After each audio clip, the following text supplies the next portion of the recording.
You are watching Covinas for Christ, Covina Church of the Nazarene. What if, after giving up everything, God makes you wait for 5 years? He tells you, okay, resign from your job, leave these people behind, go to this place, and then for the next 5 years, nothing happens. Guess what? That is exactly what happened to Abraham. After he left the land of Ur, he journeyed for 5 years. He was in the land of Haran. Haran is in the wrong direction. Haran is north, Canaan is south. But Abraham waited for 5 years in that land. He did not leave. His faith did not waver. He stayed in Haran for 5 years. What if after giving up everything for God, He makes you wait for 5 years? How strong will your faith be? See, sometimes when we obey God, we think that right away we're going to know what's going to be next, or we're going to see what's going to happen next. What about the in-between? You and I have to have patience, the patience of faith. Hebrews 11:9 says, by faith, Abraham made his home in the promised land like a stranger in a foreign country. He lived in tents, as did Isaac and Jacob, who were heirs with him of the same promise. See, after 5 years in Haran, Abraham got to the promised land, but he lived in a tent as Isaac and Jacob, meaning generations of them lived in tents, but they were heirs of God. They were given the promised land. That's what God promised them. But instead of setting up shop, instead of building houses, they lived in tents.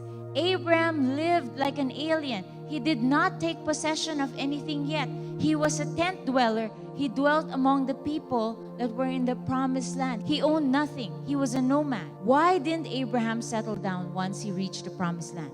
The answer lies in verse 10. For he was looking forward to the city with foundations, whose architect and builder is God. It is the same as us, as believers today. Right now, we are tent dwellers here on earth. We are pilgrims in this planet. We don't take possession of what is here on earth. That is why the Bible tells us, lay up your treasures where? In heaven. Spend your life, your assets in things that are eternal, not the things of this world. For this will all just fade away. I like the song that tells us the lyrics, turn your eyes upon Jesus, look full in His wonderful face, for the things of this world will grow strangely dim in the light of His glory and grace. Don't spend your whole life trying to become rich here on earth, because this is not our home. John 14 verse 1, Jesus tells us, do not let your hearts be troubled. For in my Father's house there will be many rooms. I have prepared a place for you. And someday I will come back and take you there. This is not our home. So are you telling us, Pastora, not to have a house? No, I'm not saying that. I'm just saying, do not get attached to the things of this world. For this is not our home. It is not wrong to have things here on earth, but it is wrong to make them your priority rather than God's things or God's work. We're waiting for our Father's home. But waiting is always hard. We want everything instant. Instant food, instant delivery. You know, we can't wait for things. We like everything. Our internet has to be instant. If it slows down a little bit, we freak out because we have a hard time waiting. But Abraham wandered around, but he kept his faith. What is hard and what makes faith great is the in-between of faith. Abraham received his calling. He was inspired, he was motivated, and now he spends years in Haran, and now he lives in tents while he's in the promised land. But he did not waver. He pressed forward. Our faith may not always be blazing. It may not always be red hot all the time. But our faith needs to be constant. Even though there is disappointment, there is fear, there is heartache, Abraham kept at it. Enduring faith is the only real great faith. In 2 Thessalonians 1:4, the people were commended because of their perseverance and faith in the midst of all persecutions that they endured. James 1:2 tells us, "My brethren, count it all joy when you fall into various trials, knowing that the testing of your faith produces patience." How do we endure? We endure when we focus on the things that we cannot see. Always have a vertical perspective, not a horizontal perspective. The power of faith. Verse 11, "And by faith, even Sarah, who was past childbearing age, was enabled to bear children because she considered him faithful who had made the promise. And so from this one man, and he as good as dead, came descendants as numerous as the stars in the sky and as countless as the sand on the seashore." How old was Abraham when he had his first child? They said between 75 and 100 years old. How many of you think you can have children at 75 and 100 years old? Humanly speaking, this was impossible. But see, great faith has power. Power to see the impossible become possible. By faith, God gave Abraham the power to have children. Romans 4:18-19 says, "Against all hope, Abraham in hope believed, and so he became the father of many nations. Just as it had been said to him, so shall your offspring be."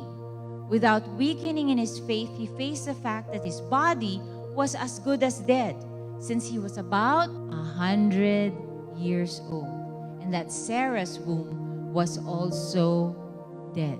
It was impossible, humanly speaking. But see, nothing is impossible with God. Can you and I still have children? Humanly, I can. But spiritually, as you and I share your faith, you can have children. There can be 30, 50, 100-fold children of faith as we believe in God. Let me ask you today, is there power behind your faith? Have you ever seen the Lord do something in your life that you thought was impossible at first? Has He healed you? Has He blessed you? Has He given you something you thought you could never have? Yes, He has. That is the power of faith. There's a Christian leader that I've always admired for his faith and fervor in his relationship with God. His name was George Mueller. George Mueller lived in the 1800s, from 1805 to 1898. He was a Christian missionary, he was an evangelist, and he was a coordinator of orphanages in England. Mr. Mueller testified that in his lifetime, 50,000, I'll say that again, 50,000 of his specific prayers were answered. Years before he died, in the middle of his career, he affirmed that up to 5,000 of his prayers were answered on the same day that he prayed. How did he know? He had this habit. He had a journal. On the left side, he would write down the prayer request. On the right side, he would write down the day it was answered. By the end of his career and his life, he recorded 50,000 prayers that were answered by God. He said, if you would do the same, you would see how God has worked in your life. One of the most riveting stories about George Mueller's faith happened in an orphanage he was in. One morning, George Mueller, with a room full of orphans, he put out all the plates and the cups and the bowls on the table, and they were empty. There was no food in the orphanage. There was no food in the cupboard, and the orphanage had no money to buy any food. The children were standing, waiting for their breakfast. And George Mueller said, "Children, you know that we cannot be late for school." So he lifted up his hands and he prayed. He said, "Dear Father, we thank Thee for what you are about to give us to eat." Right after he finished his prayer, there was a knock on the door. The village baker stood there and said, "Mr. Mueller, I could not sleep last night. I woke up at 2 in the morning and I started baking bread because God said to bake bread. And here is the bread."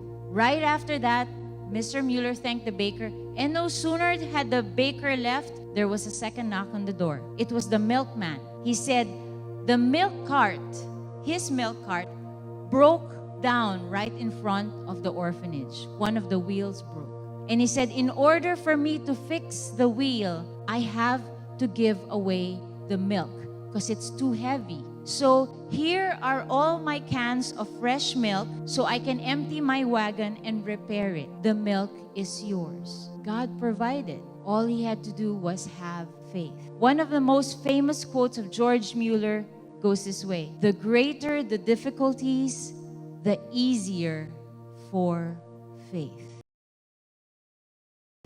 Why do I have so many problems? Why do I have so many trials? Why is God testing me so much? So that our faith will be greater. Thank you for watching this video. Don't forget to click the like button, share this with your friends, or for more videos like this, make sure you subscribe. God bless you.